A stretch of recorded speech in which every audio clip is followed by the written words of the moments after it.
السلام علیکم ورحمۃ اللہ وبرکاتہ۔ حسبنا اللہ ونعم الوکیل۔ ناظرین، آج آپ حضرات کی خدمت میں ایک ایسی خبر لے کر حاضر ہوا ہوں جسے سن کر یقیناً آپ کا دل باغ باغ ہو جائے گا۔ جامعہ اسلامیہ نور باغ کوسہ نمبر 1 میں زیر تعلیم عبداللہ بن صادق حمید نے 6 سال کی عمر اور محض 11 ماہ میں قرآن کریم کو اپنے سینے میں محفوظ کر لیا۔ کمسن حافظ قرآن کی اس کامیابی میں اس کے استاذ کے ساتھ ساتھ اس کی والدہ محترمہ کا ایک بڑا ہاتھ ہے۔ انہوں نے اپنے بیٹے کی تکمیل حفظ تک اپنی خانگی ذمہ داریوں کو اس انداز میں ادا کیا کہ کسی صورت میں بچے سے توجہ نہ ہٹنے پائے۔ نمائندہ انقلاب نے اسے قرآن کریم کی مختلف صورتیں اور آیاتیں پڑھوائیں، جسے اس نے مخارج کی ادائیگی کے ساتھ ساتھ اچھے لب و لہجے اور انداز میں ادا کیا اور شاندار قرآن کریم سنایا۔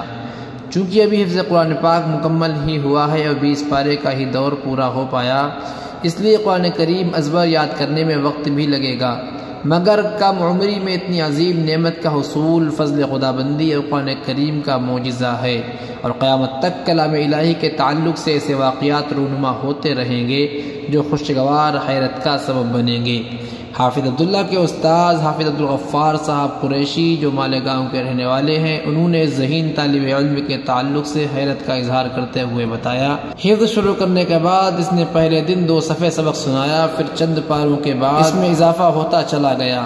اس سے یہ اندازہ ہوتا گیا کہ دیگر طلبہ کے مقابلے میں اس کی یادداشت اور صلاحیت مختلف ہے۔ انہوں نے یہ بھی بتایا کہ اس کی والدہ محترمہ نے جب مجھ سے حفظ پڑھانے اور 1 سال میں حافظ بنانے کی درخواست کی تھی تو میں نے کہا تھا کہ مشکل ہوگا، لیکن جب انہوں نے خود اپنے بچے پر محنت کی تو مجھے بھی کامیابی نظر آنے لگی، اور بالآخر فضل خدا بندی سے یہ سعادت عبداللہ کے مقدر میں لکھی جا چکی تھی۔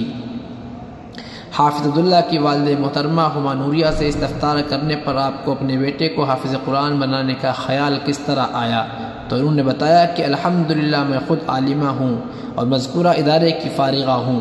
بچے کی پیدائش کے وقت ہی میں نے طے کر لیا تھا کہ اسے انشاءاللہ العزیز حافظ قرآن بناؤں گی۔ چنانچہ جب اس نے بولنا شروع کیا تو میں نے اسے عربی الفاظ سکھانا شروع کر دیے تاکہ قرآن کریم پڑھنے میں آسانی ہو سکے۔ 2 ماہ میں نے اسے عبداللہ پٹیل اسکول بھی بھیجا، مگر 100 ہو کر حفظ قرآن کریم کی غرض سے اسے وہاں سے نکال کر جامعہ اسلامیہ میں داخل کرایا۔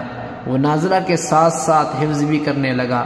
ہما نوریہ نے اپنے بچے کو حفظ کرانے میں اپنی جانفشانی اور دلجمی بیان کرتے ہوئے کہا کہ عصر کے بعد قاری صاحب سبق پڑھانے آتے تھے، اس وقفے میں میں کبھی پورا کھانا بنا لیتی تھی تو کبھی صرف روٹی ہی بنا پاتی تھی۔ پھر مغرب کی نماز کے بعد سے عبداللہ کو سبق یاد کرانے بیٹھتی تھی، اور نماز کے علاوہ رات میں 10 بجے تک یہ سلسلہ جاری رہتا تھا۔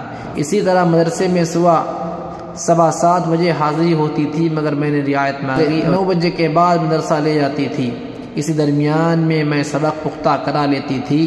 انہوں نے یہ بھی بتایا کہ بیٹے کو حفظ کرانے کے سبب میں نے اپنے دیور کی شادی میں شریک ہونے سے انکار کر دیا، یعنی میں اپنے دیور کی شادی میں شریک نہ ہو سکی۔ رمضان المبارک، عید، بقرہ عید میں مدرسے میں ہونے والے ہفتہ عشرے کے بجائے چند دن کی ہی چھٹی لی۔ یہ تہیہ کر لیا تھا کہ بیٹے کو 1 سال میں حافظ بنانا ہے۔ چنانچہ استاذ اور ادارے کے سربراہوں کی خصوصی توجہ اور مجھ سے جتنا ممکن ہو سکا محنت جاری رکھی۔ اس کا صلہ اللہ پاک نے بیٹے کو 11 ماہ میں حاملین قرآن میں شامل فرما دیا۔ ناظرین، کیا ہی خوش قسمت ہے یہ بچہ۔ میں اپنی طرف سے اور تمام لوگوں کی طرف سے اس بچے کو مبارکباد پیش کرتا ہوں اور دعا کرتا ہوں کہ اللہ رب العزت اسے دن دگنی رات چوگنی ترقیات سے نوازے اور دین کا دائی اور شیدائی بنائے۔ ناظرین، یہ تھی آج کی بہت ہی اہم خبر جس کو میں نے آپ حضرات کے سامنے پیش کیا۔ دور حاضر کی تمام تازہ ترین خبروں کو سننے کے لیے جڑے رہیے ہندوستان اردو خبر کے ساتھ۔ شکریہ، جزاکم اللہ، السلام علیکم ورحمۃ اللہ۔